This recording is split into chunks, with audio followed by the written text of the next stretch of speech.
નમસ્કાર, હું છું પ્રેરણા. આપ જોઈ રહ્યા છો ઇન્ડિયા ન્યૂઝ ગુજરાતનું ખાસ બુલેટિન. આપણું સુરત સમાચારની શરૂઆત કરતા પહેલા એક નજર કરીએ આજની હેડલાઇન્સ પર. કામરેજના તાપી નદી પરનો ક્ષતિગ્રસ્ત બ્રિજનો મામલો. NHAI દ્વારા યુદ્ધના ધોરણે કામગીરી શરૂ કરાઈ. વૈકલ્પિક માર્ગ તરીકે એક્સપ્રેસ હાઈવે કરાયો શરૂ.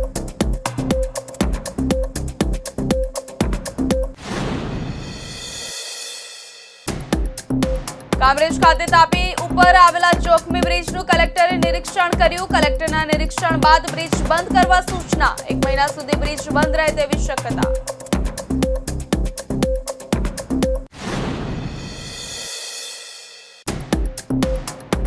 સુમુલ ડેરીમાં મહારાષ્ટ્રથી દૂધ લાવવાનો વિવાદ તીવ્ર બન્યો. 25 મંડળીઓને 3 કરોડ કરતા વધુ દંડ કરાયો હતો. સમગ્ર મામલે સુમુલના ડિરેક્ટર જસ પટેલનું નિવેદન સામે આવ્યું.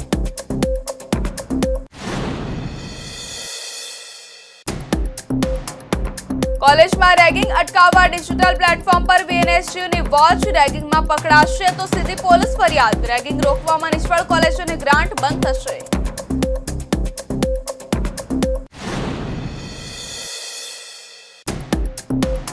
સુરતમાં કુછ મીઠા હો જાએ નાટકનું ભવ્ય પ્રદર્શન. દર્શન જરીવાલા અને વિપુલ મહેતાની જોડીએ રચ્યો ઇતિહાસ. સંજીવ કુમાર ઓડિટોરિયમમાં યાદગાર સાંજ.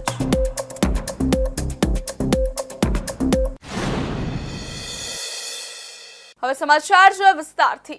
તો કામરેજ ખાતે તાપી નદી ઉપરનો બ્રિજ ક્ષતિગ્રસ્ત થવાના મામલે તંત્રએ તાત્કાલિક પગલાં લઈને કીમ 4 રસ્તાથી પલસાણા સુધીનો એક્સપ્રેસ હાઈવે વૈકલ્પિક માર્ગ તરીકે શરૂ કર્યો છે. નેશનલ હાઈવે દ્વારા યુદ્ધના ધોરણે કામગીરી ચાલુ કરવામાં આવી છે અને માત્ર સેફટી બ્રેકેટ લગાવવાનું બાકી છે. વડોદરાની ગંભીરા બ્રિજ દુર્ઘટના બાદ રાજ્યભરમાં બ્રિજ ચેકિંગની કામગીરી તેજ કરવામાં આવી છે. જ્યારે નેશનલ હાઈવે 48 પરનો ટ્રાફિક જામ ઓછો કરવા માટે પણ કડક પગલાં લેવામાં આવ્યા છે. કામરેજ ખાતે તાપી નદી પરનો બ્રિજ ક્ષતિગ્રસ્ત થવાનો મામલો વૈકલ્પિક માર્ગ તરીકે કીમ 4 રસ્તાથી એક્સપ્રેસ હાઈવે ચાલુ કરવા સૂચના અપાઈ છે. નેશનલ હાઈવે દ્વારા યુદ્ધના ધોરણે કામગીરી ચાલુ કરવામાં આવી છે. માત્ર રોડ બાજુમાં સેફટી બેરિકેડ્સ લગાવવાના બાકી હતા. 24 કલાકમાં કીમ 4 રસ્તાથી પલસાણા સુધીનો 35 કિલોમીટરનો માર્ગ ચાલુ કરવામાં આવશે. સુરત જિલ્લામાં પસાર થતા નેશનલ હાઈવે 48થી 90% કામગીરી પૂરી કરાઈ છે. વડોદરામાં બ્રિજ દુર્ઘટના પછી આ નિર્ણય કરવામાં આવ્યો છે. તાપી નદીના બ્રિજ પર બ્રિજના જોઈન્ટ વચ્ચે મૂકવામાં આવેલ લોખંડની પ્લેટ ખસી ગઈ હતી. નેશનલ હાઈવે 48 પર લાંબુ ટ્રાફિક જામ અને વાહન ચાલકોને ભારે હાલાકી ભોગવવાનો વારો આવી રહ્યો હતો. हमें कल से हमको ही सूचना मिली थी कि एक्सप्रेस वे को आपको एक साइड का ट्रैफिक बड़ौदा से जो सूरत जाता है एक साइड का ट्रैफिक आपको एक्सप्रेस वे पे खोलना है सर. तो वार फुटिंग पे हमारी पूरी टीमें और पूरा स्टाफ और मशीनरी के साथ पूरा लगा हुआ है सर. पूरी कोशिश है हम जल्दी से जल्दी इसको खोलने की कोशिश करेंगे सर. ગુજરાતમાં બ્રિજ દુર્ઘટના બાદ તંત્ર જાગ્યું હોય તેવું લાગી રહ્યું છે. તંત્ર દ્વારા ગુજરાતમાં તમામ બ્રિજનું ચેકિંગ કરી યુદ્ધના ધોરણે કામગીરી કરવાના આદેશ આપી દીધા છે. નેશનલ હાઈવે દ્વારા યુદ્ધના ધોરણે કામગીરી ચાલુ કરવામાં આવી છે. માત્ર રોડની બાજુમાં સેફટી બેરિકેડ્સ લગાવવાના બાકી હતા. 24 કલાકમાં જ કીમ 4 રસ્તાથી પલસાણા સુધીનો 35 કિલોમીટરનો માર્ગ ચાલુ કરવામાં આવશે. સુરત જિલ્લાના કામરેજ ખાતે આવેલા તાપી નદીના બ્રિજની હાલત ગંભીર બની ગઈ છે. ત્યારે કલેક્ટર સૌરભ પારધીએ સ્થળ પર પહોંચી યોગ્ય નિરીક્ષણ કર્યું અને જોખમી બ્રિજ તાત્કાલિક બંધ કરવા આદેશ આપ્યો છે. ટ્રાફિકને નવી એક્સપ્રેસ વે દ્વારા ડાયવર્ટ કરવામાં આવ્યો છે. બ્રિજના 2 સ્લેબ વચ્ચે મોટો ગેપ પડતા અકસ્માતનો ભય ઊભો થયો છે. 1 મહિનામાં બ્રિજની મરામત કામગીરી પૂર્ણ કરવાના પ્રયાસો શરૂ થયા છે. કામરેજ ખાતે તાપી ઉપર આવેલ જોખમી બ્રિજનો મામલો સામે આવ્યો છે. ત્યારે સુરત કલેક્ટર તાપી બ્રિજ પર પહોંચ્યા હતા અને તાપી બ્રિજ પર લગાવેલા જોખમી પ્લેટનું નિરીક્ષણ કર્યું હતું. ત્યારે કલેક્ટરના નિરીક્ષણ બાદ બ્રિજ બંધ કરવા સૂચના આપવામાં આવી હતી. ટેકનિકલ ટીમ બ્રિજ રિપેર કરી શકે તે માટે બ્રિજ બંધ કરી ટ્રાફિક ડાયવર્ટ કરાશે. અમદાવાદથી મુંબઈ તરફ જતા એક્સપ્રેસ વેને ખુલ્લો મુકાયો અને સુરતના કીમથી પલસાણાના એના ગામ સુધીનો ટ્રાફિક ડાયવર્ટ કરાયો. 1 મહિનામાં બ્રિજ જલ્દી રિપેર થાય તેવી તૈયારીઓ શરૂ કરાશે. 1 મહિના સુધી તાપીનો એક તરફી બ્રિજ બંધ રહે તેવી શક્યતા છે. ત્યારે કીમમાંથી પસાર થતા નવા એક્સપ્રેસ હાઈવેની પણ કલેક્ટરે મુલાકાત લીધી હતી. ગઈકાલે વડોદરા મહીસાગર બ્રિજ ઉપર જે અકસ્માત થયો હતો અને એમના જે આપણે પછી જે સુરત જિલ્લામાં શહેર અને જિલ્લામાં સમાવેશ જેટલા પણ બ્રિજેસ છે એની બધી જ ટેકનિકલ ટીમો દ્વારા અને તપાસણી કરવામાં પણ આવે છે અને જ્યાં જ્યાં પણ માનનીય મુખ્યમંત્રીશ્રીની કાલે સ્પષ્ટ સૂચના છે કે જે પણ જગ્યા ઉપર આપણને એવું લાગે કે કોઈ જગ્યા ઉપર ટ્રાફિક બંધ કરવાની જરૂર છે કે કોઈ જગ્યા ઉપર મરામત કે એવું લાગતું હોય તો અમે આજે બધા જ અધિકારીઓ સાથે એક ડિટેલમાં મિટિંગ કરી છે અને મારાથી લઈને બધા પ્રાંતશ્રીઓ મામલતદારશ્રીઓ બધા જ ક્લાસોના અધિકારીઓશ્રીઓ છે અલગ અલગ ટેકનિકલ ટીમ્સ સાથે ધારો કે આરએનબીની ટીમ્સ છે NHAI છે રેલવેઝ અને બધાના એન્જિનિયર સાથે ટીમો બનાવી છે એ ટીમો આવનારા 2 દિવસમાં એટલે આજથી સ્ટાર્ટ કરીને 2 દિવસમાં બધા જ બ્રિજેસના નિરીક્ષણ કરશે અને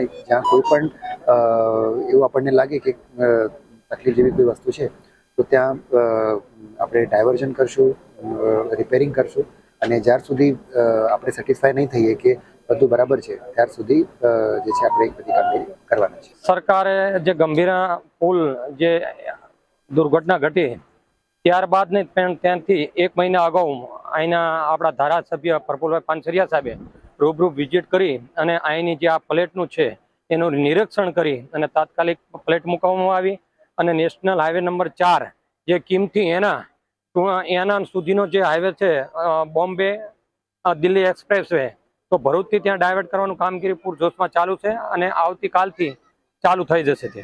ઉલ્લેખનીય છે કે સુરત જિલ્લાના કામરેજ વિસ્તારમાં આવેલ તાપી નદીનો બ્રિજ ગંભીર હાલતમાં છે. આ bridge Ahmedabad Mumbai national highway number 48 પર આવેલ છે અને દરરોજ હજારો વાહનો અહીંથી પસાર થાય છે. જોકે બ્રિજની હાલત એટલી બિસ્માર બની ગઈ છે કે હવે તે જોખમરૂપ બની રહ્યો છે. બ્રિજના 2 સ્લીપ વચ્ચે લગભગ 2 ફૂટ જેટલી મોટી જગ્યા પડી ગઈ છે. અહીં છેલ્લા ઘણા સમયથી લોખંડની પ્લેટ મૂકીને કામચલાઉ વ્યવસ્થા કરાઈ હતી.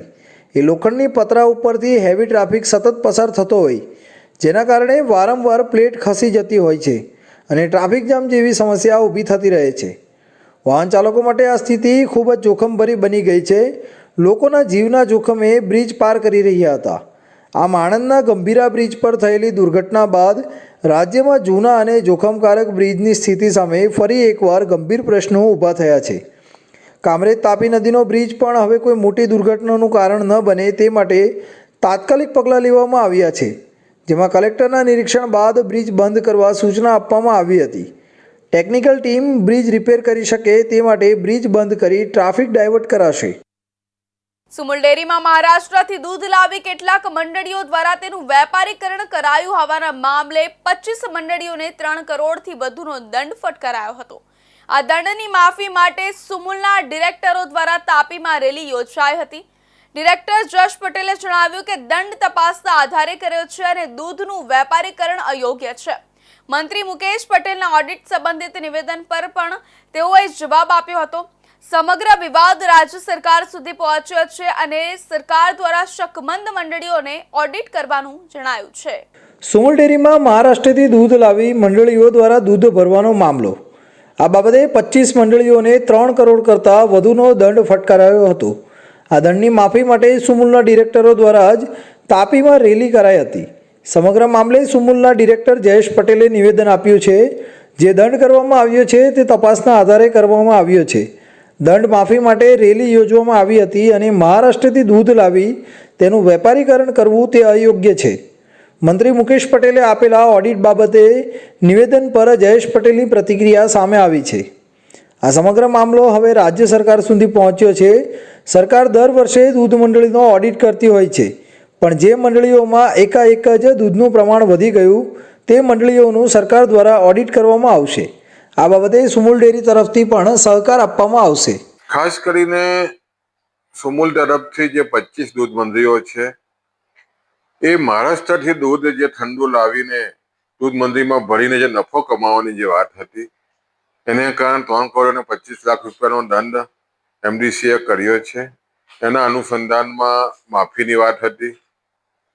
પણ જે રીતે તમે જો તો સુમુલ, ખાસ કરીને સુમુલ અને અમૂલ પેટર્ન વર્ષોથી અમારી નક્કી હોય છે કે પશુપાલકે પોતાના કાર્ય વિસ્તારમાં જે દૂધ ઉત્પાદન કર્યું છે, પોતાના જાનવરોથી દૂધ ઉત્પાદન કર્યું છે, દૂધ મંડળીમાં ભરીને પોતાના ખાતામાં જ આ પૈસા સુમૂલ દૂધ મંડળીઓ મારફત આપતી હોય છે. પણ આમાં મહારાષ્ટ્રથી દૂધ લાવીને સસ્તું દૂધ લાવીને જે ધંધો કરવાની વાત છે, એના માટે આ કડક નિયમો બનાવીને આ જે દંડ થયો છે એના અનુસંધાનમાં માફી માટેની આ રેલી હતી. હું એમ માનું છું કે સહકારી પ્રવૃત્તિઓમાં આવું ના હોઈ શકે. ખાસ કરીને ધંધાને કોઈ પણ સ્થાન નથી. એના અનુસંધાનમાં આ જે વાત હતી અને સાથે સાથે જે રીતે સુમૂલ તમે જોવો તો આખા ગુજરાતમાં સૌથી સારા ભાવ પશુપાલકોને આપવામાં સફળ થઈ છે. એટલે પશુપાલકોમાં ખૂબ જ રાજીપો છે. પણ સ્વાભાવિક છે કે આવા જ્યારે પ્રશ્નો ઉપસ્થિત થતા હોય ત્યારે સુમૂલમાં સાથે બેસીને સહકારમાં જો આ વાત થાય તો એમ માનું છું કે આવનાર દિવસોમાં હજુ પણ સારી પ્રગતિ આપણે કરી શકીએ એવું મારું ચોક્કસ માનવું છે. ઉલ્લેખનીય છે કે સુરત અને તાપી જિલ્લામાં કાર્યરત સુમૂલ ડેરી ગંભીર વિવાદમાં સપડાઈ હતી. ડેરીના કેટલાક ડિરેક્ટરોની મિલીભગતમાં મહારાષ્ટ્ર અને સૌરાષ્ટ્રથી દૂધ લાવીને સૂચિત મંડળીઓ દ્વારા સુમૂલમાં પધરાવવાનો ધંધો ચાલી રહ્યો હોવાનો આક્ષેપ ઉઠ્યો હતો. આ મામલે સુરત જિલ્લા રજિસ્ટ્રારે તાત્કાલિક અસરથી આવી મંડળીઓ પાસેથી દૂધ ખરીદવાનું બંધ કરવાના આદેશ જારી કર્યો હતો અને ફક્ત નોંધાયેલી પ્રાથમિક દૂધ ઉત્પાદક સહકારી મંડળીઓ પાસેથી દૂધ લેવા નિર્દેશ આપ્યો હતો. આ ઘટનાએ સુમૂલ ડેરીની ગુણવત્તા અને વિશ્વસનીયતા પર સવાલો ઊભા કર્યા છે. ગ્રાહકોને સલાહ છે કે તેઓ દૂધ અને ડેરી પ્રોડક્ટ્સ ખરીદતી વખતે ગુણવત્તાની ખાતરી કરે. આગામી દિવસોમાં આ મામલે વધુ ખુલાસાઓ થવાની શક્યતા છે. યુનિવર્સિટી ગ્રાન્ટ કમિશનના તાજેતરના નિર્દેશોમાં હવે સોશિયલ મીડિયા અથવા મેસેજિંગ એપ્સ સહિતના ડિજિટલ પ્લેટફોર્મ્સ દ્વારા જુનિયર્સને હેરાન કરવું પણ રેગિંગ ગણાશે. આ નિયમોની અમલવારી VNSGOએ શરૂ કરી છે અને રેગિંગને રોકવા માટે ડિજિટલ પ્લેટફોર્મ્સ પર પણ દેખરેખ શરૂ કરી છે. કોલેજમાં રેગિંગ અટકાવવા ડિજિટલ પ્લેટફોર્મ પર VNSGO દ્વારા વોચ ગોઠવવા દેવામાં આવી છે. જો કોઈ પકડાશે તો પોલીસ ફરિયાદ પણ થશે. રેગિંગ રોકવામાં નિષ્ફળ જનારી કોલેજના ગ્રાન્ટ સહિતના લાભો અટકાવી દેવાશે. આ નિયમોની અમલવારી VNSGOએ શરૂ કરાશે. રેગિંગને રોકવા માટે ડિજિટલ પ્લેટફોર્મ પર દેખરેખ શરૂ કરવામાં આવશે. VNSGOના કુલપતિએ જણાવ્યું હતું કે યુનિવર્સિટીમાં રેગિંગ સામે ઝીરો ટોલરન્સ છે. હવે માત્ર કેમ્પસ જ નહીં પણ ઓનલાઈન પ્લેટફોર્મ પણ દેખરેખ હેઠળ છે. દરેક કોલેજે રેગિંગ વિરોધી કમિટી અને મોનિટરિંગ મિકેનિઝમ સક્રિય કર્યા છે. યુનિવર્સિટીએ સંલગ્ન કોલેજોને સૂચના આપી છે કે વિદ્યાર્થીઓના ગ્રુપ પર નજર રાખે. ખાસ કરીને નવા વિદ્યાર્થીઓના જૂથોમાં અશોભનીય મેસેજ કે વર્તન ના થવું જોઈએ. કોલેજોના હોસ્ટેલ અને ડિપાર્ટમેન્ટોમાં CCTV મોનિટરિંગ ઉપરાંત ઓનલાઈન ફરિયાદ વ્યવસ્થાપનને પણ મજબૂત બનાવાઈ છે. રેગિંગ રોકવામાં નિષ્ફળ જનારી કોલેજના ગ્રાન્ટ સહિતના લાભો અટકાવી દેવાશે. ધમકી આપી, શરમજનક અશોભનીય મેસેજ મોકલવો, કોઈ ગ્રુપમાંથી બહાર કાઢવાની ધમકી આપી, મજાક ઉડાવતી પોસ્ટ કે સ્ટેટસ મૂકવું કે કોઈ અનિચ્છનીય વિડીયો કે ફોટો શેર કરવાની બાબતને ડિજિટલ રેગિંગ ગણાશે. રેગિંગના પુરવાર થતાં વોર્નિંગ કે લેખિત માફી મંગાવાશે. કોલેજ અથવા યુનિવર્સિટીમાંથી સસ્પેન્ડ કરાશે. ટર્મ રેસ્ટ્રિક્શન કરાશે. ગંભીર કેસમાં પોલીસ ફરિયાદ કરી કાયદેસરની કાર્યવાહી પણ કરાશે. આપણી વીર નર્મદા દક્ષિણ ગુજરાત યુનિવર્સિટીમાં ભારત રાષ્ટ્રની હાયર એજ્યુકેશનની અંદર તમામ પ્રકારની ગતિવિધિઓની અંદર નિયંત્રણ કરનારી સંસ્થા એટલે કે university grant commission. University grant કમિશને એક સરાહનીય પગલું ભર્યું છે કે જે સોશિયલ મીડિયાની ઉપર પણ જે આ પ્રકારની અભદ્ર ભાષા અને કોઈના પણ અપમાન થાય પ્રમાણેની પ્રવૃત્તિઓ જ્યારે પોસ્ટ થાય છે તેના પર પણ એન્ટી રેગિંગના નિયમો અનુસાર કાર્યવાહી કરવાનો આપણી યુનિવર્સિટીએ નિર્ણય લીધો છે. જેથી અને સાથે સાથે યુનિવર્સિટી પાસે તમામ જે કોલેજો આવેલી છે એ તમામ કોલેજોના મેદાનો, વર્ગખંડો જે છે તે અમારી સ્માર્ટ વોલ વિડીયો રૂમ જે છે તેની અંદર એક કનેક્ટેડ છે. એટલે તે લોકોના લાઈવ ફિઝિકલ પણ ચેક કરી શકાશે અને આ પ્રકારની જે છે તેના ઉપર એન્ટી રેગિંગ કાર્યવાહી કરવાનો અમે નિર્ણય લીધો છે. WhatsApp, Telegram, Instagram, Facebook, x, Snapchat, email, SMS, online class chat, zoom, Google meet સહિતના તમામ ડિજિટલ પ્લેટફોર્મને આવરી લેવાયા છે. હવે સમય છે એક વિરામનો.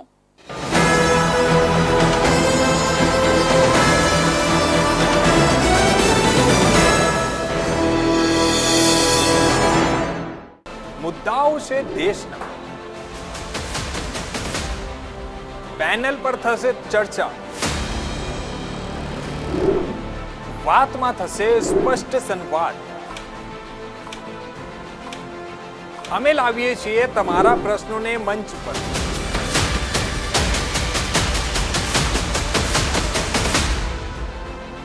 કેમ કે સમસ્યા તમારી, લડત અમારી.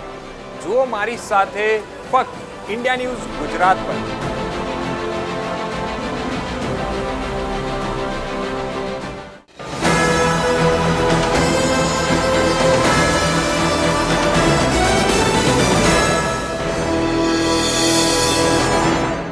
વિરામ બાદ ફરી આપ સૌનું સ્વાગત છે.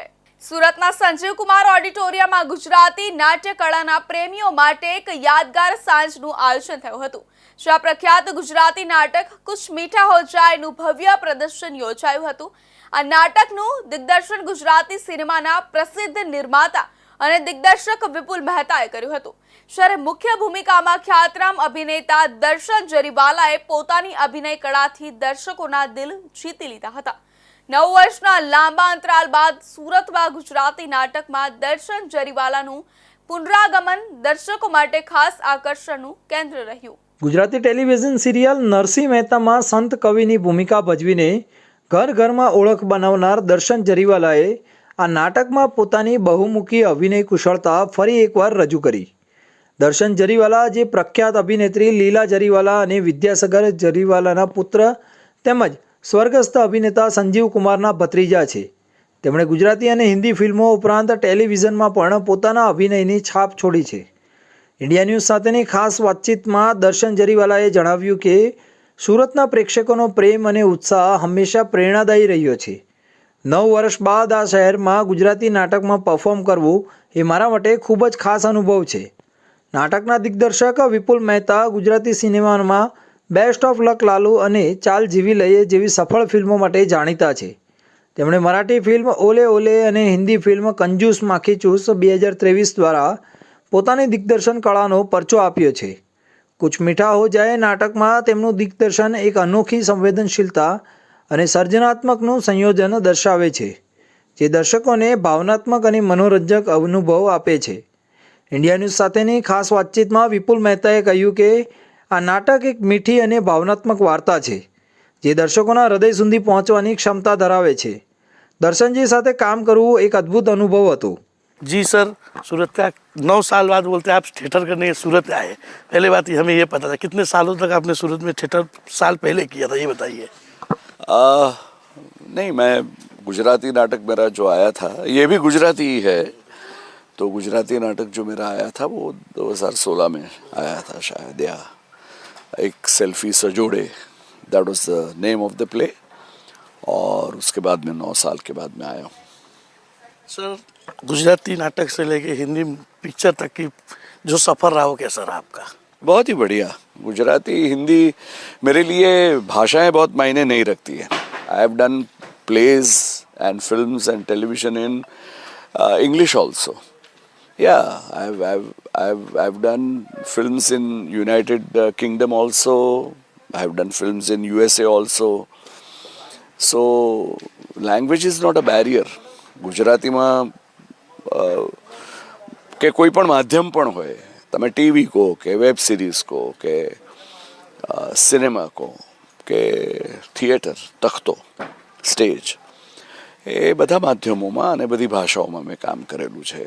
જોકે એ વાત સાચી કે મેં ગુજરાતી થિયેટરથી શરૂ કરી મારી કારકિર્દી, પણ એ પછી માત્ર હિન્દી ફિલ્મો સુધી જઈને અટક્યો નથી. એ પછી હું ઇન્ટરનેશનલ જે મેં હમણાં તમને કહ્યું એમ પ્રોજેક્ટ્સ પણ મેં ઘણા કર્યા છે અંગ્રેજીમાં.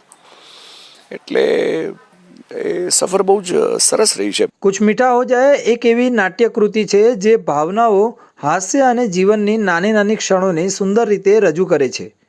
નાટકની કથા, સંવાદો અને પાત્રોની ઊંડાઈએ દર્શકોને મંત્રમુગ્ધ કર્યા. સંજીવ કુમાર ઓડિટોરિયમનું વાતાવરણ દર્શકોના ઉત્સાહ અને તાળીઓથી ગુંજી ઉઠ્યું હતું. સુરતના સાંસ્કૃતિક વાતાવરણમાં આ નાટકે એક નવો અધ્યાય ઉમેર્યો, જે ગુજરાતી નાટ્યકળાના પ્રેમીઓ માટે યાદગાર બની રહ્યો. મારા વાલા ગુજરાતી પ્રેક્ષકો જેમણે મને હંમેશા બિરદાવ્યો છે, આંખો પર બેસાડ્યો છે, એમની માટે હું આજે અહીંયા એક સરસ મજાનું નાટક લઈને આવ્યો છું, કુછ મીઠા હો જાય. મારી ફિલ્મોને પણ તમે ખૂબ જ સારો પ્રતિસાદ આપ્યો છે.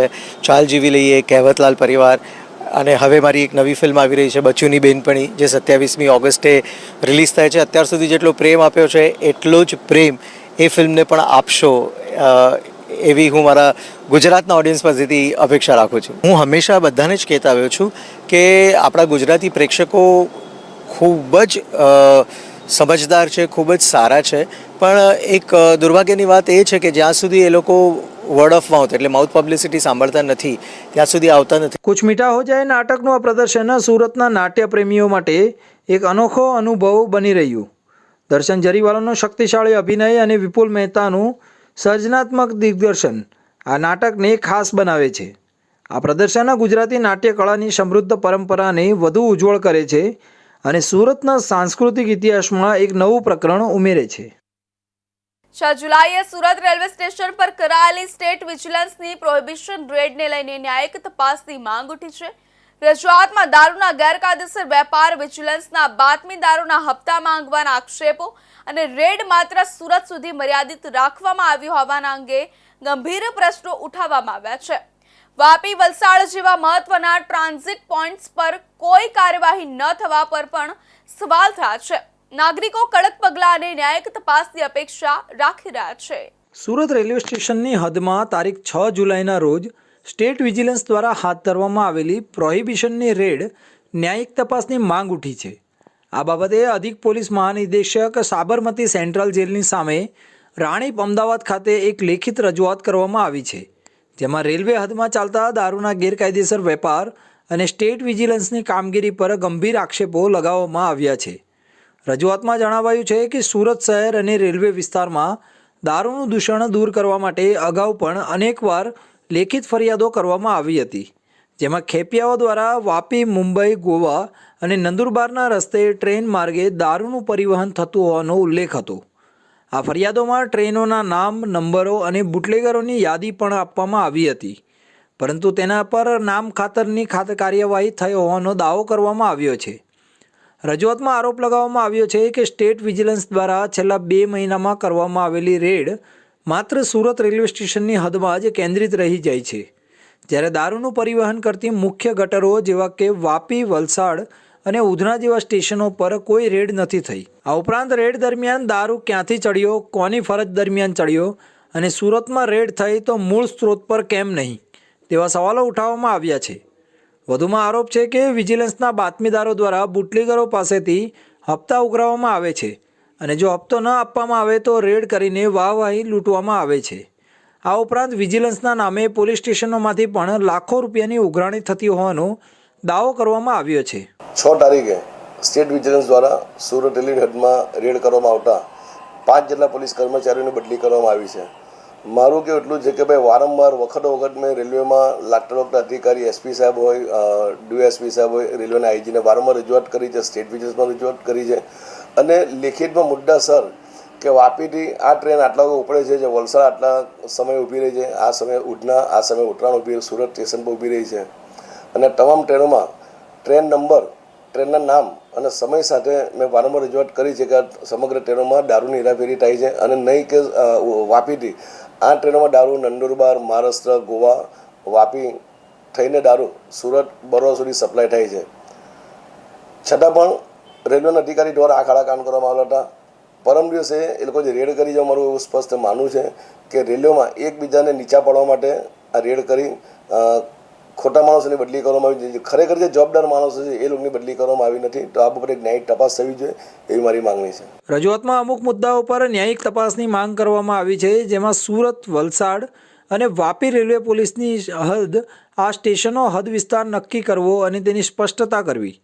ઉપરાંત સીસીટીવી ફૂટેજની તપાસ કરવી. છેલ્લા 2 મહિનામાં વિજિલન્સ દ્વારા કરવામાં આવેલી રેડ દરમિયાન વાપી, વલસાડ અને સુરત રેલવે સ્ટેશનના પ્લેટફોર્મ પરના સીસીટીવી ફૂટેજની તપાસ કરવી. રેલવે મુસાફરોની સુરક્ષા માટે જવાબદાર જીઆરપી અને આરપીએફની ભૂમિકાની તપાસ કરવી. ખાસ કરીને મુંબઈ ડિવિઝનના આરપીએફ અધિકારીઓની કામગીરીની ચકાસણી કરવી અને રેડમાં દારૂ ક્યાંથી ચડ્યો, કોની ફરજ દરમિયાન ચડ્યો અને મૂળ સ્ત્રોત પર રેડ કેમ ન થઈ તેની તપાસ કરવી. વાપી ખાતે વિજિલન્સની ટીમની રચના કરવી વગેરે મુદ્દાઓ પર ન્યાયિક તપાસની માંગ કરવામાં આવી છે. સુરતમાં એક કમકમાટી ભરી ઘટના બની છે. સુરતના ભાઠા ગામમાં ગુંગળામણના કારણે એક જ પરિવારના 3 સભ્યોના કરુણ મોત નિપજ્યા છે. પ્રાથમિક તપાસ મુજબ ઘરમાં ચાલુ રાખેલા જનરેટરના ધુમાડાથી શ્વાસ રૂંધાવાના કારણે આ દુર્ઘટના સર્જાઈ હોવાનું માનવામાં આવી રહ્યું છે. ઘટનાની જાણ થતાં જ પોલીસ કાફલો અને ફાયર બ્રિગેડની ટીમ ઘટનાસ્થળે દોડી આવી હતી અને વધુ તપાસ હાથ ધરવામાં આવી છે. સુરતના ભાઠા ગામમાં જનરેટરના ધુમાડાથી ગુંગળામણ થતા 3 લોકોના મોત થયાની શંકાસ્પદ ઘટના સામે આવી છે. રૂમમાં જનરેટર ચાલુ રહી જતા ધુમાડો રૂમમાં ફેલાઈ ગયો હતો, જેના કારણે એક પુરુષ અને 2 મહિલાના મોત થયાનું પ્રાથમિક અહેવાલ મુજબ સામે આવી રહ્યું છે. ઘટનાની જાણ થતાં પોલીસ કાફલો ઘટના સ્થળે પહોંચ્યો છે. 3 મૃતક સિનિયર સિટીઝન હતા. રાત્રિ દરમિયાન 3 રૂમમાં સૂતા હતા અને સવારે પરિવારના સભ્ય રૂમમાં જતા 3 મૃત હાલતમાં મળ્યા હતા. પ્રાથમિક દ્રષ્ટિએ જનરેટરના કારણે મોત થયું હોય તેવું અનુમાન છે. હાલ પોલીસે 3 વ્યક્તિના મોતનું કારણ જાણવા અને તપાસ માટે FSLની મદદ લીધી છે. 3 મૃતદેહનો કબજો મેળવી પોલીસ દ્વારા સિવિલ હોસ્પિટલ પોસ્ટમોર્ટમ ખાતે મોકલી આપવામાં આવ્યા છે. પોસ્ટમોર્ટમ રિપોર્ટ આવ્યા બાદ જ મોતનું સાચું કારણ બહાર આવી શકશે. મૃતકોના નામ સામે આવ્યા છે, જેમાં બાલુભાઈ પટેલ ઢોડિયા, સીતાબેન પટેલ, વેદાબેન પટેલના મોત નિપજ્યા છે. સવારના ટાઈમે પીસીઆરને કોલ લાગેલો કે અહીં રૂમમાં 3 જણા મરણ ગયેલ છે. પાટા ગામની સીમમાં ક્રિકેટ બોક્સ અને ખેતર આવેલું છે. ખેતરમાં આ લોકો ચોકીદારી કરતા હતા. સવારે 108 તમને મરણ જાહેર કરેલા બાદ પ્રાથમિક તપાસમાં અમે સ્થળ ઉપર આવીને તપાસ કરતા એક ઉંમરલાયક બુઝુર્ગ છે વ્યક્તિ અને 2 મહિલા છે. અને રૂમમાં એ લોકો જનરેટર અંદર જ છે અને અંદર જોતા શરૂઆતમાં જ્યારે દરવાજો ખોલીને એ લોકો ચેક કરેલું ત્યારે ખરાબ વાસ આવતી હતી. પ્રાથમિક તારણ એવું માનવું છે કે જનરેટરના ઉપયોગ કરવાથી અંદર જે ધુમાડો ગુંગળામણના કારણે મરણ ગયેલ છે અને આ બાબતે જે FSLને અને PM રિપોર્ટ આવ્યા બાદ ચોક્કસ કારણ જણાવી શકશું. આ કિસ્સામાં જનરેટર જેઓ ત્યાં સૂતા હતા ત્યાં જ એમનો ઉપયોગ કરેલો છે, એટલે તેમાંથી જે ધુમાડો નીકળતો હતો તેને ક્યાંય વેન્ટિલેશન જેવી જગ્યા હતી ને કે રૂમની બહાર નીકળી શકે, એટલે એના કારણે મરણ ગયેલાનું જણાવેલ છે. આ બાબતે તકેદારી રાખવા સૂચના છે. આ 3 જણાના મરણ થયેલ છે. અત્યારે FSL આવે સ્થળ ઉપર બોલાવી અને પછી PM રિપોર્ટ આવ્યા બાદ તેમનું ફાઇનલ કઈ રીતે મરણ ગયેલ છે તે જાણવા મળશે. 10 જુલાઈને ગુરુવારે કોસંબાથી બંને મહિલા બાલુભાઈ પટેલને લેવા માટે સુરત આવી હતી.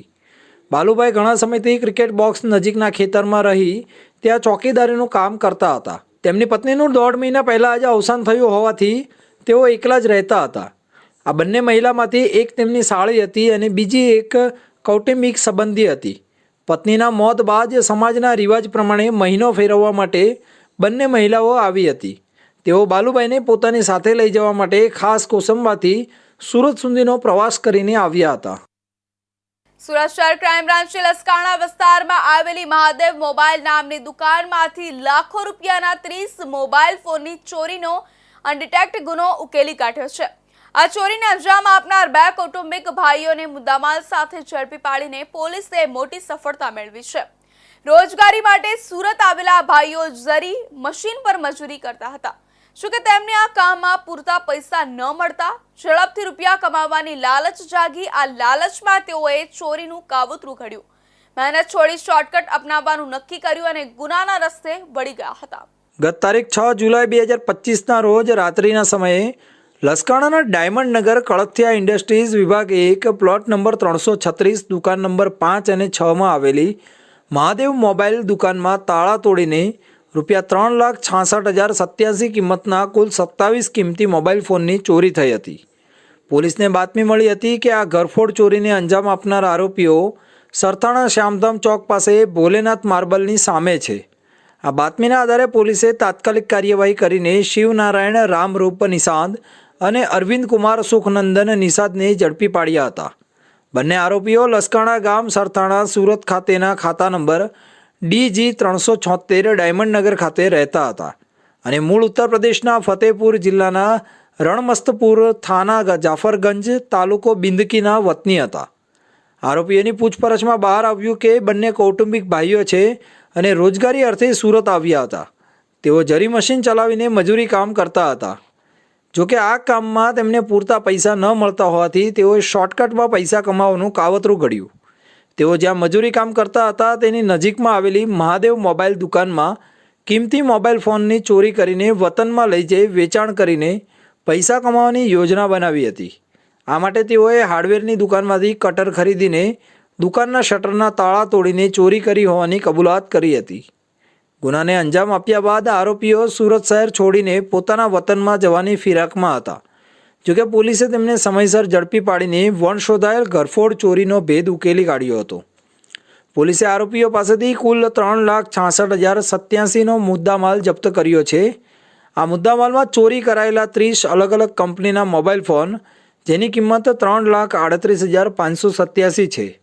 આરોપીઓની અંગ ઝડપીમાંથી મળેલા 2 મોબાઈલ ફોન, જેની કિંમત 27,000 છે, અને દુકાનના શટરના તાળા કાપવા માટે ઉપયોગમાં લેવાયેલું એક કટર, જેની કિંમત 500 છે, જે જપ્ત કરાયેલ છે. તો આ હતા અત્યાર સુધીના મહત્વના સમાચાર. વધુ સમાચારો માટે જોતા રહેજો ઇન્ડિયા ન્યૂઝ ગુજરાત.